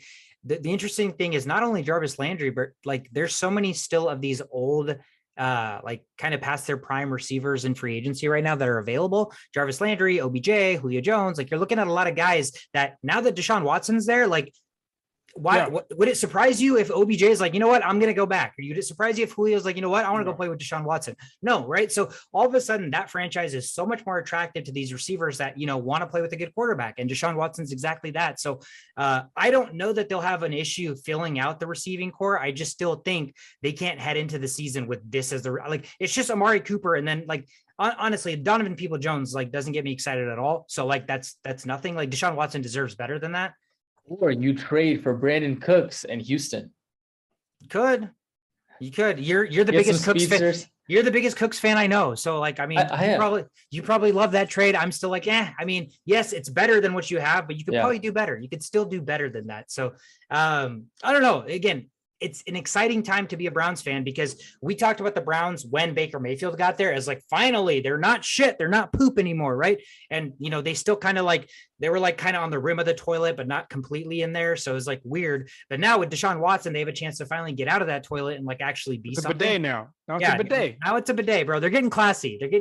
So I'm excited for Cleveland. Cleveland should be excited for Cleveland, whether, you know, whatever with the Deshaun Watson stuff, but like when he plays, he makes your team better. And that's all that matters in terms of on the field stuff. So it's an exciting time to be a Cleveland Brown. The only thing classy about the Browns is that class action suit that, you know, he's got. Yeah. Oh man, it sucks that you're gonna have to. Yeah, it sucks that you're gonna have to root against him because he's in your division now. But you know what's funny is I had like a long week in New York, and there's a lot of walking involved. I'm not a big walker. I don't like doing that very much.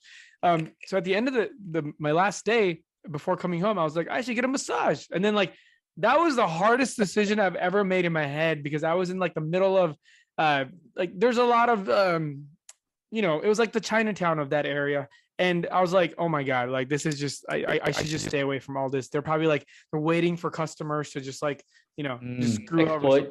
Exploit. So I was like, this is not the best time to go get a random massage. Not a good idea. Something that Deshaun Watson did not do. He did go, he was in New York, did get a massage in New York. Yeah. And the rest is history. You know what? He took one path, he took the wrong path, and you took the right path. So if only Deshaun Watson had your brain, I mean, you know, who knows where he would be right now? Who knows? Yeah. I mean, again, enough about Deshaun Watson. I mean, again, that team's going to be good next year. You know, it's exciting for the NFL, not exciting for you, Shovit, for plenty of reasons. But with that being said, let's take it over to the next team. Shovit, your Pittsburgh Steelers are next on the board. I won't say another word. You take it away, man. Yeah, my Pittsburgh Steelers, you know, they went 9-7-1 last year. What I think about the Pittsburgh Steelers was perseverance. It was ugly, but they got the job done. It was Big Ben's last year, and so they had to do whatever they could to just keep him happy and, you know, let him off in the sunset in a formidable fashion. And that's exactly what they did. They made the playoffs despite all the odds, and everything fell into place. Moving forward this offseason, one of the things that was lacking last year was the offensive line. So they got the Vikings center, Mason Cole, James Daniels from the Bears. And so those are the two additions on the offensive line. We'll see how that kind of plays out with the line that they have. Kendall Green is a guy that they have, Chukwuma Okafor. All these guys, like, they're not proven anything. So they're just going to be playing around with, you know, the 6 to 7 guys that they have figuring out what the starting 5 is. But I think that the offensive line is set with the free agencies that they have picked up this year. On the defensive side, they went and got Levi Wallace from the Buffalo Bills. Great addition after losing Joe Hayden. You lose Joe Sherbert, which thank God that guy is gone. Schobert, I mean, and they got Miles Jack from the Jacksonville Jaguars, and Mike Tomlin is super excited about this guy. This guy is a ball hawk. He's going to help that rush defense. And just show you remember the Vikings games, man, like the Steelers, like the steel curtain that we're used to seeing, like was not there. Like you guys were running all over us. And so the having a guy like Miles Jack and, you know, getting rid of Joe Schobert, hopefully kind of allows them to be a little bit better. My favorite pickup of this free agency is Gunnar Olszewski. Okay. I don't know if you guys know who Gunnar Olszewski is, but he's a special punt returner from the New England Patriots. This guy is a white dude, right? Yep. Yeah, he made it the Pro Bowl, didn't he? Wasn't he the Pro Bowl punt returner? It makes sense because he had like a bunch of punt returns and kick returns last year. I think he almost had a kick return and a punt return in the same game. But this guy is like full speed, blaze, doesn't stop. So, you know, excited about that. Anytime you don't have a Deontay Johnson or someone else taking the punt return, that's always good for your team. But from the draft standpoint, I think that they're probably going to look into getting a quarterback, even though we have Mitchell Trubisky. Mitchell Trubisky is like a good placeholder right now. Obviously, like we've seen enough from Mason Rudolph. Like that guy is not going to give us anything. So you can't go wrong with getting a guy like Mitchell Trubisky, who has been sitting on the sidelines for a whole year, watching Josh Allen, seeing what he does, and let's just give it a shot. And as far as the strategy for the draft, go out and see if you can get Malik Willis, Kenny Pickett, or even Desmond Ridder. Any one of those guys, have them sit on the bench for a year and then kind of develop and maybe next year they could be a quarterback that you start. So I think that's going to be their strategy for the Steelers. But yeah, I mean, it's not a Super Bowl year. It's a rebuilding year. We've got all these other places on defense. Brian Flores is a new defensive coach that is added to that coaching staff. So I'm excited to see what this defense will bring for the Steelers. But on the offense side, you know, it's Mitchell Trubisky. We'll see. Let's see what happens. Yeah, dude. I agree. I agree with all of that. Mitchell Trubisky is definitely a placeholder for now. And I think that move was made a little bit too early because there were still some quarterbacks that were available after this whole Mitch Trubisky thing happened. Like you guys could have probably made a move for Mayfield immediately after all this Mayfield stuff got released. A lot of possibilities, but you're right. I have also looked into Mitchell Trubisky and how Josh Allen improved was because of a lot of their coaching and a lot of their guidance, and Mitchell and Trubisky was right there learning the same stuff. And right after Trubisky came to the Steelers, they asked Josh Allen, hey, what do you think about this guy? You think he's going to do fine? He was like, I have no doubt he's going to excel. So I was like, okay, so maybe like, you know, there's some things that you say as a friend, but there's also some things you say, like, you know, after actually witnessing this guy right next to you play. The way he said it, he didn't say like, I'm happy for him, I wish him for the best. He was like, I'm pretty sure, like, you know, those are that was the attitude that was presented that I kind of soaked up from Josh Allen. Like he was like really excited to watch Trubisky play. So, you know, we'll see what happens. There's a lot of time between now and the draft to see the changes. And even during the draft, who knows what could happen. There might still be some trades. But, you know, the offense isn't really exciting me too much. The defense did improve a lot. The offensive line, you know, it's still kind of chaotic when you're starting from the bottom and adding a few pieces. It's still not anywhere near the top. But, you know, there's things to be excited about here. And you finished 9-7-1 last year with this, you know, terrible offensive line, the defensive run game falling apart. So you can only go up, you know, as from a point differential standpoint, it's probably only going to get better, which should equate to some wins. But now the Bengals are coming back with fire, and the Ravens are always Ravens as much as crap we give them. And then the Browns are, you know, they're developing an identity under a new quarterback. So the Steelers might have a lot more to handle than just getting away with things because you have Mike Tomlin. Yeah, it's a lot more competitive of a division this year than I think than it was last year. And I think that's pretty easy to see it barring injuries and stuff like that. But, you know, the Steelers did a good job of shoring their offensive lineup, right? Like you said, James Daniels is a really nice guard piece. Mason Cole, I actually really, really liked. He played center for us and he can also play guard, and he was a better center than our actual starting center. So like he's a great rotational piece. He can move around. So that's added flexibility for you. But I think the biggest thing is you lost 3 of your secondary receivers. James Washington is gone, right? Ray McLeod's gone. Juju's gone. So now you basically, what's your receiving core right now? Yeah, Claypool and Deontay, right? Yeah. So obviously there's going to be there's other players that need to fill out those roster spots. So I'm interested to see if that's going to be something that's attacked in the draft, if they're going to get one of these veteran guys, or if they in fact do decide to draft like a Malik Willis, which I've heard a lot of rumblings just because Malik Willis and the whole black coach thing, like Mike Tomlin is more likely to, want to work under that regime. And obviously I told you earlier, the whole Kyler Murray stuff, because of that same stuff. So I know that there's definitely some traction there, and they know, and we all know as fans, that most likely Mitch Trubisky is not the future, barring some crazy jump that he got learning behind Josh Allen. So I think it wouldn't hurt them to draft a quarterback. It would just basically mean that they are assuming that this is not going to be a year that they're going to be very competitive, seeing the progression of the rest of the teams in their division, knowing they have a little bit of a window of flexibility to try to build. I think that could make a ton of sense, but I do really, really like Myles Jack. I think that's a great addition to the defense. You needed somebody that beyond that defensive line was going to be able to actually stop these running backs that were gaping through these holes. And Myles Jack's very, very fast, so he can at least get to the ball.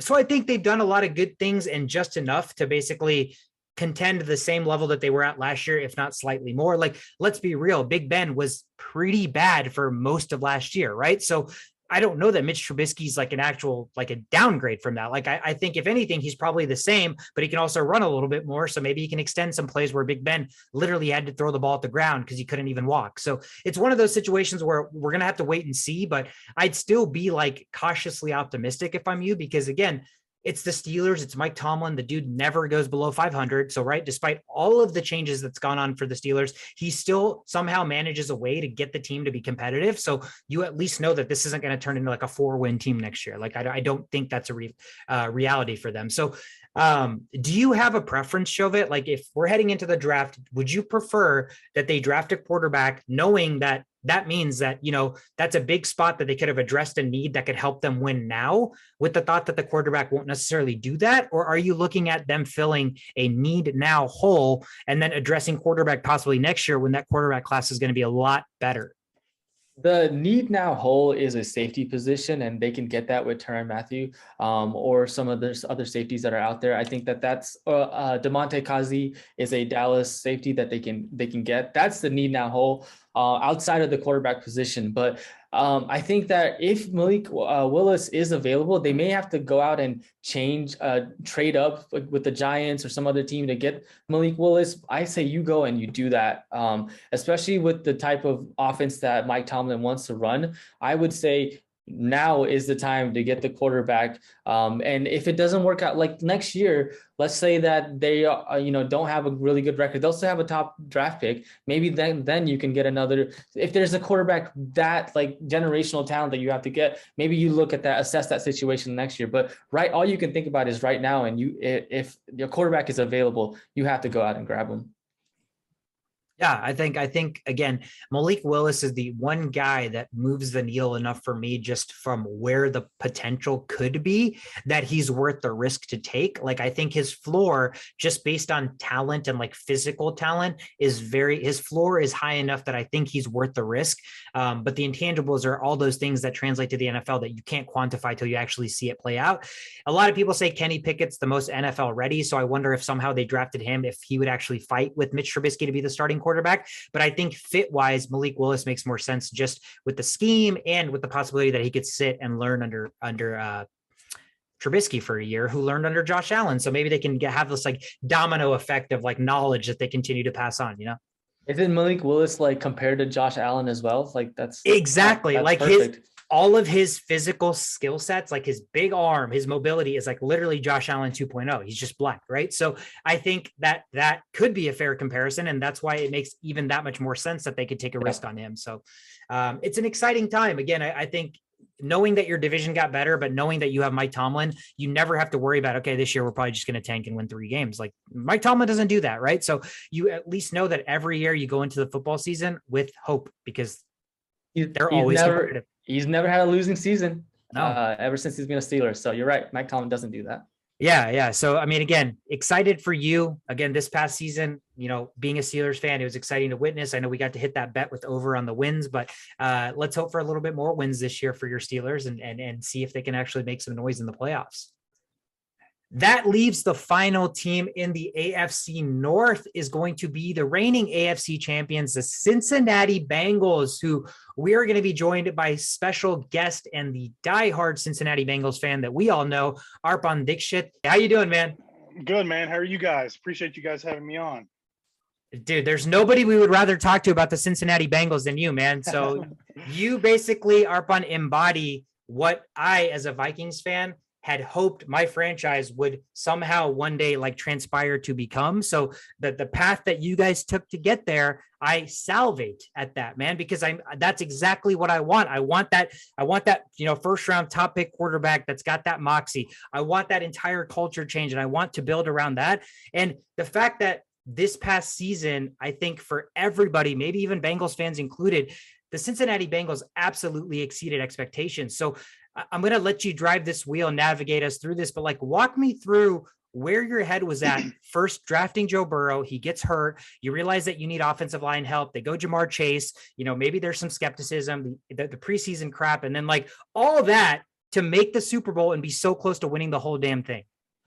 I know, man. It's really been a long time coming. I mean, I've really started following the Bengals in 2004 when I moved to, this Kentucky, Cincinnati area. And I went to they used to do training camp really close to where I lived in Georgetown, Kentucky. So once I went to a training camp there and got to see, Chad Ochocinco and Carson Palmer and TJ Hushmanzada all up close. And we got to talk to them. And ever since then, I just, really started liking them. And it's been a struggle, man. And, 2020, and, when you watch Joe Burrow in college, I mean, you can just kind of look at this guy and be like, well, this guy has it. Yep. I mean, he got overlooked at Ohio State, played behind a bunch of guys that they're not even in the league, and, made the transition to LSU, albeit played with a great team, arguably the greatest offense of all time in college, and I knew that they were going to draft him once we got that number one pick. And it's kind of a perfect situation for him, I mean, being a kid who's 2 hours away. And I knew when we drafted him, I was like, okay, I think it's time to really, we can't mess this up, and so the day he got drafted, about a week or so later, I got season tickets, and, it was that COVID year. So got season tickets and was still able to go to all these games, and, obviously got hurt around week 9, week 10 of that year, but he played really well for a rookie. I mean, a lot of people came in there and didn't really know what was going to happen, with it being the Bengals, a history of messing things up, and he came in there and came in there and really just, it's all about changing the culture. That's one word that I've been hearing a lot, with all my Bengals fans and then friends who we talk about this stuff with in group chats and stuff like that. That first year, I think, after that, obviously it was, okay, we need to get this guy some help, some protection. And everybody, like they wanted to draft, Penei Sewell who ended up going to the Lions. And that was what everybody wanted. I mean, including myself. I mean, you need to have guys to make, I mean, you have to have a line, plain and simple. Keep your guy's ACL, you need to protect them, right? Exactly.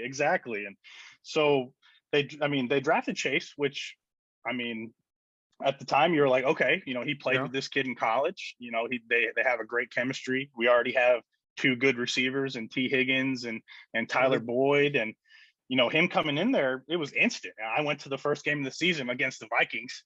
And we're there, damn. Yeah. And Chase, was a big impact. I mean, immediately. I mean, I think he had, and right before halftime, I think the Vikings had some momentum going into the half that game. And I think at the very last, 30 or 20 or 30 seconds, Burrow threw it deep and he scored right before the half. So, that's when everyone was like, okay, this kid is pretty good. Let's see if we can sustain this. So, the season progresses and, we're kind of, you start off well and you lose a few games. I remember losing week 4, week 3 to the Bears in a horrible game. I mean, a game that you should win. But the good thing about it was, they bounced back and, to sweep the Steelers, sweep the Ravens, albeit lose both games to the Browns. I mean, just which sucks. I don't know why Baker Mayfield tends to play amazing against Cincinnati. It's the only team he plays good against. But yeah, I mean, the season progressed, and the sacks were building up, and we're like, okay, like hopefully we can keep this guy upright, because I think we have a chance. And if you win, you win 4 games out of your division, you're probably going to win the division. I mean, it really came down to the last few weeks where they really turned it on there. And back of my mind was like, okay, well, we're going to go as far as we can protect them. So, and obviously, we drafted a kicker who is, turned out to be a top 5 kicker in the NFL. I mean, just that's why you draft a kicker, right? First of all, I don't know why people are so surprised at how good he is, because I'm sure you watched those Gatorade bottle kick highlights while he was in college. I was like, no kicker can do that accurately. This guy's gonna be good. Yeah, no, for sure. And being, I'm watching the SEC, he was at Florida. So when they used to play University of Kentucky, I used to come and go to all the games and watch them kick there. And I was like, well, this guy's going to be in the league. Turns out that the Bengals drafted him in the 5th round. And I mean, you can say what you want about them drafting offensive linemen, but if they don't draft Chase and they don't draft McPherson, they're not in the Super Bowl. They might not even be in the playoffs. Right. And it turns out that, kid has got ice in his veins, man. I mean, 2 game-winning kicks in back-to-back against the Titans and the Chiefs. And, I went into that Titans game. I knew the Raiders game. I mean, we had to win that, man. I mean, it got down to the point where, at the end, it's like, okay, Raiders are kind of making a little comeback here, and let's not be the Bengals and screw this up, just like we did against the Steelers in 2016 when we had Vontaze Burfict and Pac-Man Jones, committing these stupid personal foul penalties. And so we ended up holding them off, although it came down to the last play. And I just went into that Titans game, and there's a lot of Titans fans where I live. I mean, Tennessee's very close. So I have a lot of friends who are Titans fans, and me and my best friend, we're Bengals fans, and we watched this game together. And it was nerve-wracking, man. I've never really, as a football fan, I've never been in this position to where we're in meaningful football games. Hell yeah. Like, it's like I've never been in the spot. So didn't really, being a basketball and baseball and being another fan, like NFL, it's different, man. Like when you're NFL nervous is a different type of nervous. I don't know what it is. With NBA and baseball, it's different, but NFL nervous is different, man. And it was points where I had to walk out of the room and take a few deep breaths, and then we make that interception there. Thank you for Ryan Tannehill being Ryan Tannehill. Get that interception, and I said to my friend, the first play, this is going to be okay. Are we going to go to overtime, or are we going to win it here? Chase runs a perfect out route. Burrow hits him. McPherson hits the kick, and it was like, holy crap! We've never, this is awesome. So we were like, okay, we're probably going to play the Bills or the Chiefs, and it was crazy. I was hoping to play the Chiefs because I didn't think we would go up to Buffalo and beat the Bills. I mean, that's a tough place to play, especially in -5 degrees or whatever it was going to be there, right? Yep. So go to the Chiefs game, and horrible start. Down 21-3 at one point. Everyone's like, okay, Chiefs are, even myself included. I was like, well, it was a good run. We broke our curse. But I think the biggest play of the game, was that Samaje Perine touchdown there at the end, and then stopping, horrible move by the Chiefs by not kicking a field goal there. Yeah. Stopping Tyreek Hill. And it was actually funny to say it was Eli Apple who stopped him there on the goal line. That was the biggest play of the game. That's momentum right there. And they made a comeback there in the second half. And I know you'll like this. You have to be a Zach Taylor fan, Nebraska grad. Hell yeah. Right? Hell yeah. 2006 Big 12 Player of the Year, I believe. My man. Yeah. He's got a good football mind, man. We were skeptical of him at first, but it takes time to build, man, especially in Cincinnati when you have a cheap owner and they don't really ever, you don't have an indoor facility. I mean, come on now. Like there's some high schools and college. Every college team has an indoor facility. You're a professional football team and you don't have an indoor facility. It's kind of crazy to think about. but after that game and winning that, I was like, well, we really have a chance to win this. And I thought that, obviously the line was the line. They weren't great. And I feel like, if we had a mediocre offensive line, not even just a mediocre line, we would have won the Super Bowl. It came down to a few plays. And I mean, I was saying when the Niners and Rams game, I was like, I know the Niners have a good defense too, but they don't have Aaron Donald and Von Miller, and Von Miller turns it on in the playoffs. And that's exactly what happened. They wore us down second half. I know we got that touchdown, T. Higgins, in that little pass interference there, but there at the end, and I mean, just a few plays away, man, it was tough, man. This is honestly the first time I've talked NFL like since then, because it's depressing, man. Like you get to the Super Bowl and it's like, oh, this is awesome, man. Your team, the Cincinnati Bengals, nobody talks about, who projected 5 wins a year, makes it, and they're all talking about the Bengals for 2 weeks, and it's a cool buildup, the Super Bowl week, it's awesome, like listening to media and all them talk about your team. But I actually watched the game in Cincinnati with a bunch of friends, and it was fun. It was fun, man, but it still hurts, man. How do you feel about, like, you go to the Super Bowl, you're like, all right, we had that team. Now moving forward, like next year, like, do you still have that same excitement, or you're like, that was that one chance and we blew it and this is over? Well, that part of me is saying, like, everyone around me is like, oh, well, they have a good core, like they'll be back. I mean, you can't guarantee stuff in the NFL, man. I mean, right. In other sports, you can, kind of be like, okay, these teams are going to be here, but the NFL, you can't guarantee that. But the 3 signings that we made, we needed a center, a right guard, and a right tackle, and they got Collins, Kappa, Karras, and Alex Kappa, and I mean, those are guys who played for organizations who win and who have good lines. Tampa Bay, New England, obviously, I mean, they always have great offensive lines. So, you bring that championship pedigree in there and help out these. I think it was 3 great signings, and you really don't ever say that about the Bengals. I mean, usually they make a couple signings here and there, but they never invest. I mean, you have, going into this offseason, they had top 5 cap space, and you had to utilize that, man. And I think signing Lyle Collins and then those 2 other guys, I mean, who've been durable, they've been playing and they don't get hurt that often. So hopefully they can,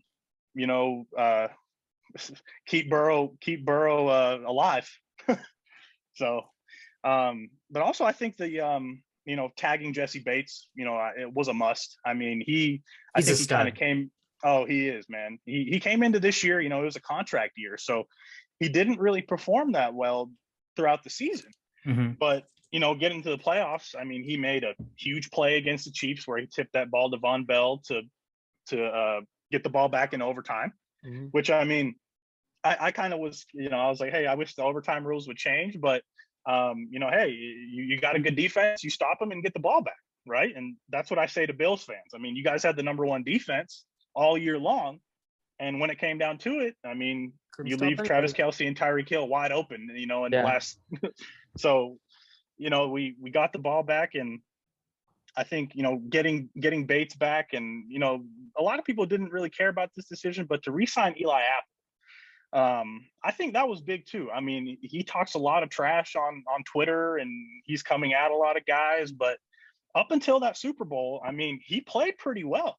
I mean, he made that tackle to stop Hill on that goal line, and he backed it up until, you have to go up there and line up against the best receiver in the game for this past year, Cooper Kupp. So I think they made some good moves. I mean, they made the moves they need to make, and now it's time to go do it. I mean, I just hope to be in this, 5 to 6 year window where they can compete. All I ask for is a, competitive team, make the playoffs. Just trust me, that's not what you want. As Vikings fans who are competitive every single year, it's worse. It's worse than making it to the Super Bowl and losing. It's just. You have high expectations, right? You bring up a good point, because this is the comparison I want to make, right? So talk to me and Shisho as Vikings fans, right? So I'm looking at this Bengals situation where they had Andy Dalton, right? Andy Dalton was not a bad quarterback. Andy Dalton put up a lot of good numbers. Andy Dalton led that team to the playoffs how many years in a row? 5 years in a row. 5 years in a row, right? So that's winning football. You're in the playoffs every year. That dude, was throwing for close to 4,000 yards a season and, putting up 25 to 30 touchdowns. And like he had the receiving core, et cetera, right? But every single year you guys were one and done. And so that continued. As a fan, when were you ready for life after Andy Dalton, or do you latch on to Andy Dalton because he's the best quarterback that maybe you guys had seen in a really long time? I mean, like, how do you compartmentalize like moving on from something that's already good, not great? It's consistently giving you a chance, right? But it's just quite not good enough to get there. How did you compartmentalize with that change? And then you talked about the biggest thing that I think was the change. Like, yes, Joe Burrow's the number one quarterback and he's a transcendent talent, but the culture overhaul that I think started with Joe Burrow's fire. Like, I think he basically just like embodied that, and everybody else came around with Joe Burrow, right, as their leader. And like, that's the culture that now the Cincinnati Bengals as a franchise put out, all because of Joe Burrow. And so talk to me about, as a fan, were you excited about moving past Andy Dalton, knowing that your team had consistently been in the playoffs, or like, how did you compartmentalize that situation? Yeah, no. So, I love Andy Dalton. I mean, first of all, he's a great guy. I mean, first off the field, he does a lot of good stuff off the field. I mean, he was a really good football player. I mean, we had some good weapons around. I mean, we had AJ Green, who was, a really good wide receiver.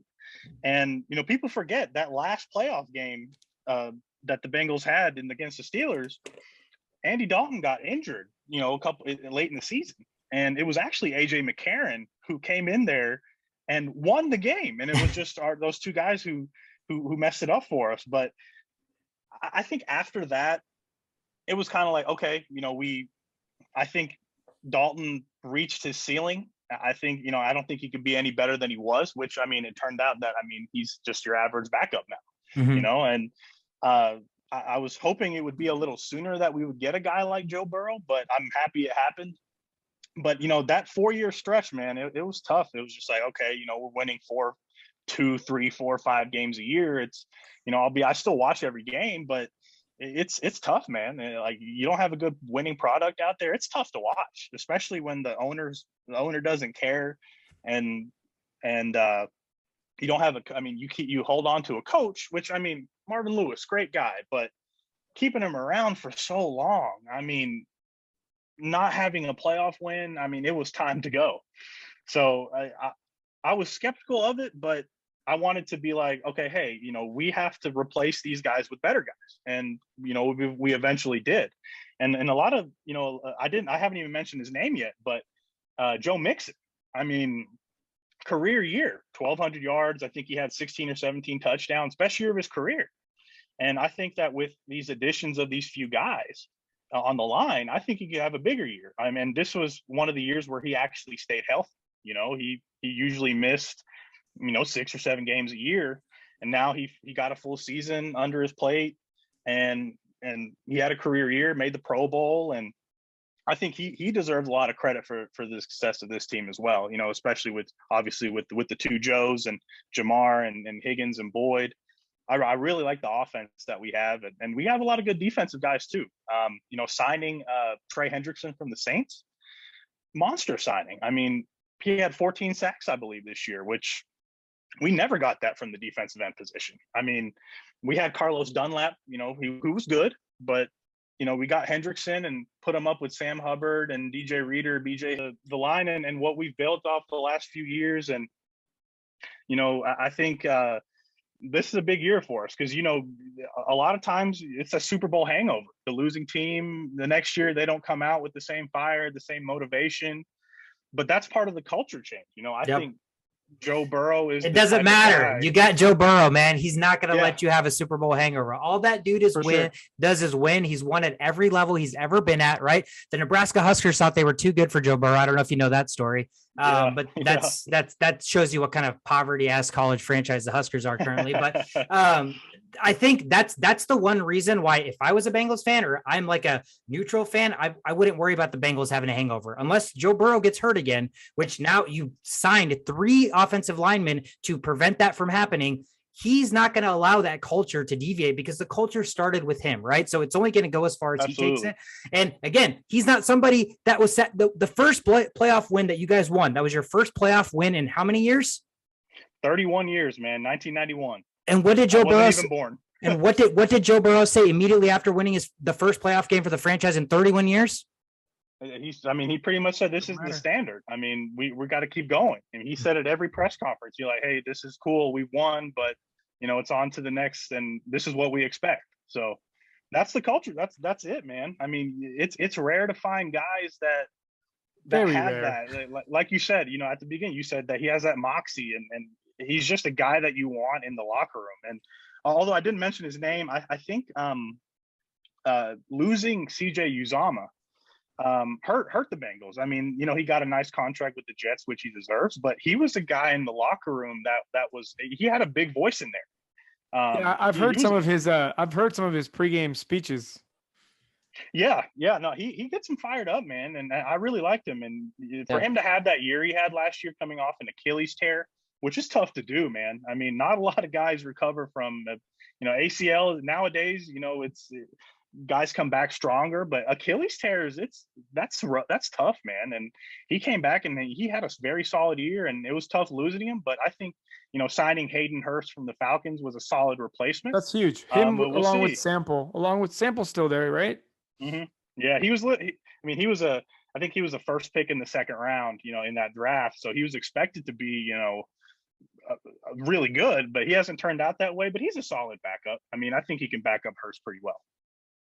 Yeah, no, I think everything you've said kind of we coincide with. The thing that I love most is just that path and seeing your emotion from where the Bengals were, how high you got emotionally, and how hard it is, because as us Vikings fans for our lifetime, we've never witnessed a Super Bowl, right? So our emotions have only taken us as far as an NFC championship game. And dude, the way you were describing how you were watching that, like it just brought me back to when me and Shishot were watching the Vikings and Saints in 2010, right? It's that same emotion. It's like every play, like you're gut wrenching, like whether good and you're like so high, or bad and you're like, okay, the freaking sky is falling, we're losing, it's over. Like that roller coaster of emotion is what makes football great. Like you said, it's an emotion unlike any sport. And it's an emotion that, despite like how bad it can get, it's something all fan bases long for. We long to feel those emotions, man. So, I was so excited. I know after week 1, when the Bengals beat the Vikings, we all got on our podcast and we were like, the Vikings suck. The Bengals weren't even projected to be good this year. How do you lose to Cincinnati? Yeah. What a joke. And then only to come full circle and the Bengals make the Super Bowl. So dude, that storybook that the Cincinnati Bengals wrote for last year was such a treat to watch, even as not a Bengals fan. So I can only imagine the season that you had. I'm so sorry that it didn't end with like the final chapter, the kind of the missing piece, but you got so close. And like you said, you have this core. So yes, you could be pessimistic and be like, it's hard to replicate that success, but the one guy that's going to be on your shoulder saying, don't worry, bro, is Joe Burrow, man. That moxie, that culture, for as long as he's there, he's giving you a chance. It's like that same level that I feel from Patrick Mahomes. So you guys have a tremendous future ahead of you. Hopefully the owner finally sees that this team is worth spending money on, get you some goddamn better facilities for Joe Burrow and Jamar Chase to run around and make plays happen in, man, because again, couldn't be more excited for the city of Cincinnati, for the Bengals fan base. And it was a treat to have you on and to get to kind of share the emotions that you experienced this past season. Do you have any final words that you want to get out on the Only Playbook here? Well, no, like I said at the beginning, I appreciate you guys having me on. And, anytime you want to have me on, talk football, I'm all day, man. I could talk, NFL all day. So, what I wanted to say was, to end, I've been a Bengals fan since 2005. So it's not very long, but I know a lot of my friends, their parents have been Bengals fans for a long time.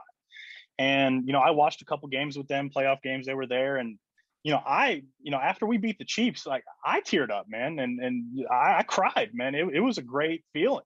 And